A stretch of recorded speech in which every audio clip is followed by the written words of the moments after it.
I've also seen him and trained him in the gym. Successful. Every workout that he does, unsatisfied with the results. So listen, these are the 2 action steps I'm giving to you to go along with how are you going to build that mind muscle of yours? How are you going to get stronger? How are you going to get more driven? Okay, without just saying, boom, I'm more driven. Well, hi, I'm John Hart, and I'm excited today. I'm excited because we're going to discuss a subject matter which I'm not sure you find in a lot of podcasts or videos out there, especially in the fitness industry. Not too many of them, but I want to discuss this. And before I get ahead of myself, let me also welcome you to Mr. America Hart, the channel right here. And I hope you do get a chance to watch a whole bunch of our videos. But I'm going to answer one question today, and I'm going to give you 2 good answers. Well, 3 really. But the one good question I've been asked more often than not is, have I noticed over the years any sort of a common theme as far as having certain muscle groups be weaker across the board with most of the clients that I've had and the people I've trained over the years, including myself? You know, what are the tendencies? One thing that was brought up to me was, most people have weak calves. And I really disagree with that one, because, myself, I have like phenomenally strong calves and feet. So I haven't met a standing calf raise machine that I haven't been able to stack. Let's put it that way. So it's been a lot of fun in that way. But I'm a little different in that way. But a lot of people out there, I do know what they were meaning because I've seen them working out and they can't use hardly any weight on a calf machine. And usually these little bouncy reps, the knees are bending. I mean, everything changes, in the middle of the set. It gets pretty ugly before they're done. And whereas I'm trying to stress the muscle tissue as much as possible, and probably I've gained more strength because of it in my calves and my feet. But let's just say that was one example, the calves. The other one that was brought up to me was forearms in particular, with women in particular, their forearms. And in both cases, I'm going to address, this situation. As far as the calves go, I believe fully that most people just train them incorrectly. They train them incorrectly with short range of motion, bouncy repetitions. They really don't train them correctly by keeping the knees straight when they do a standing calf raise or a toe press or a donkey calf raise, the best exercise of all time. Donkey calf raises, y'all have heard me say that before. Even on seated calf raises, little bouncy reps. It doesn't work that way. I don't see y'all training your biceps that way or your chest that way with little bouncy reps, 2-inch range of motion or 3-inch range of motion.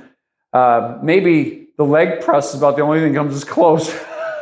That's a joke right there. If you've ever seen anybody do heavy leg presses, especially men, they only move the weight about that far as opposed to, full range of motion because they're so consumed with lifting big weights.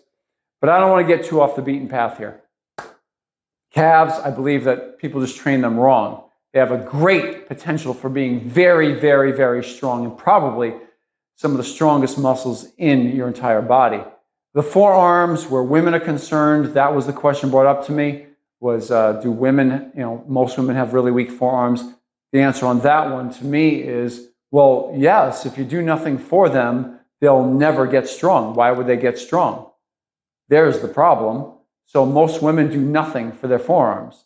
And when I train them, I'll do specifically forearm work because I recognize that it's one of those body parts they wouldn't even think to train. So I'll throw that in eventually, and they will get forearm work in there and strengthen up the grip and the hand strength. So yes, those 2 would be sort of a go-to you think would be naturally weak among the large population of humans, but it's for lack of training or lack of training correctly. My answer when I've been asked this, and this is, again, quite interesting, my answer has been the weakest muscle of all across the board has been right between your ears. But now you're going to say, well, that's not a muscle. I'll give you that. It's not a muscle, okay? But I had to make some kind of an analogy for this video, so I'm going to say your mind muscle, okay? Your mind, technically, it comes under your soulish realm, okay? It's not necessarily your physical realm. Your mind has a lot to do with your mind, your will, your emotions, your thinking, your will, and your emotions. So those things can change by the minute, if not by the day or the hour, or by the second even. If I slapped you upside your head, we're all good right now, we're friends, but if I slapped you upside the head right now, I could really change your thinking, your will, and your emotions. Your thinking will be, what the heck was that all about? Your will would be perhaps to strike back. Your emotions would be off the charts, angry, and you'd have to control yourself, right? So easily changed, that soulish realm.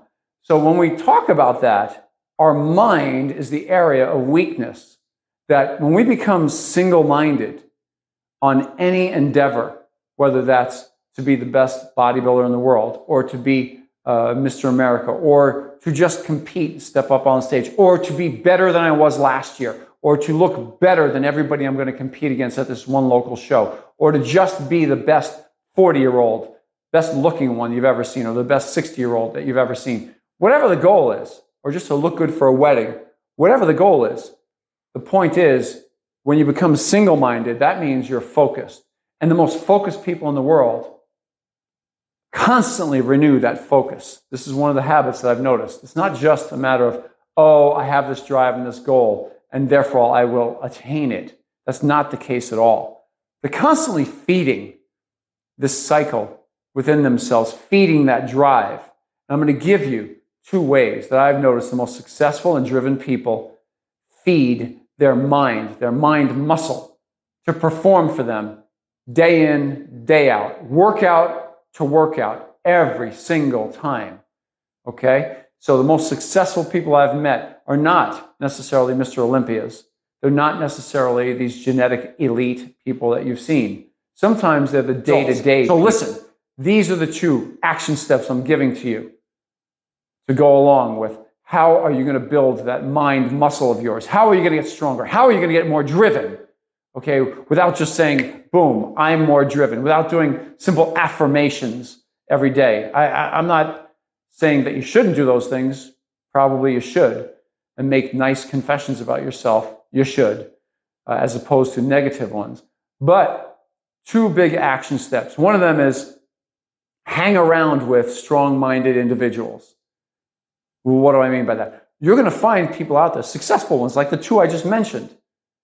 Friends of mine, clients of mine, who they're so successful. Well, when you meet people like this, become like a booger on their finger that they just picked out of their nose. Like, bang, they can't get rid of it no matter what. Be that. Become a booger, okay, to them. Be the guy or the girl that has to get what they have, so much so that you're willing to even bother them to that extreme, to let them know how badly you want to have what they have between their ears. That kind of drive, that kind of mentality to succeed, to win, no matter what, to drive themselves to such a degree that it was never possible prior to them having that kind of a mindset. If they acquired it, how would you know without interviewing them? You have to know. That's what I'm saying. You get to know them. You become friends with them. You befriend them. You tell them. You put yourself at the footstool of a mentor like that. Tell them you're willing to become their mentee or have them mentor you. Ask them to teach you what they do to be so strong mentally. And watch, they'll be willing to help if you're that tough about it, if you're that willing to put yourself out there, if you're that open about the fact that you recognize your shortcomings but want to be that strong. So be like a booger.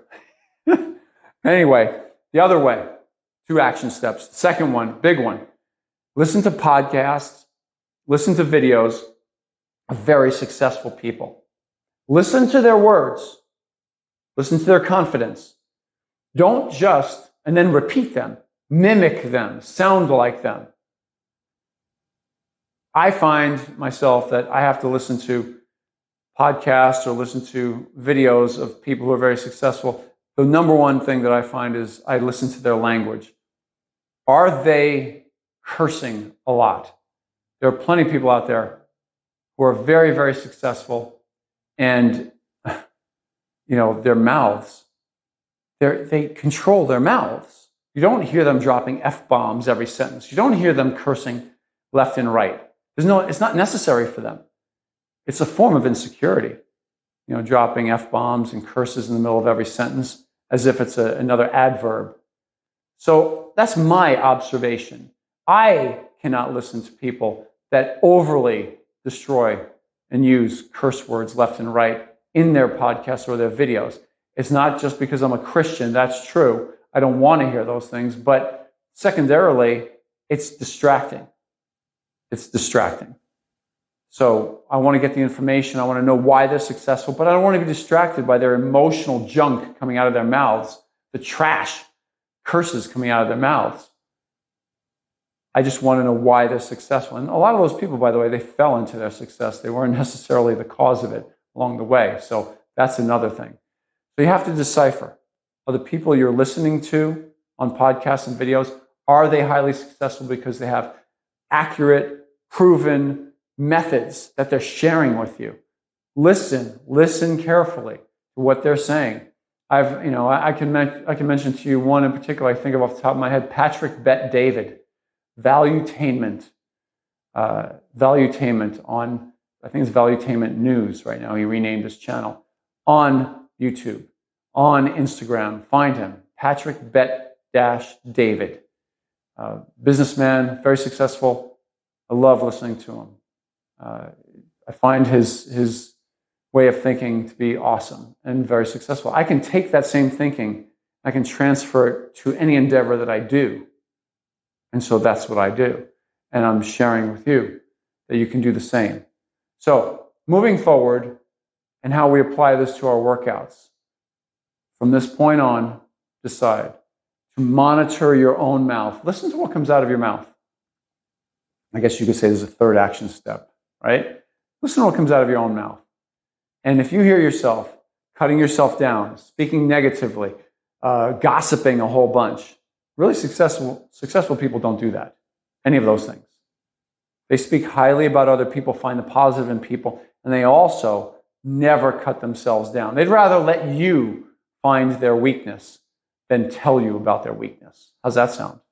So that's it for today. From my heart to you, I hope you got something out of this today. And if you did, off to my left, you're going to see a little disc pop up. That is the subscribe button for my channel. Please give that thing a tap. And then down below and off to your left, you can see a thumbs up right there. That, if you tap that and turn it blue, it lets the YouTube algorithm know that you're liking my videos and that you want me to become even more in the YouTube world. So I would appreciate that very much. So give that thing a tap. All right, I'll see you next time.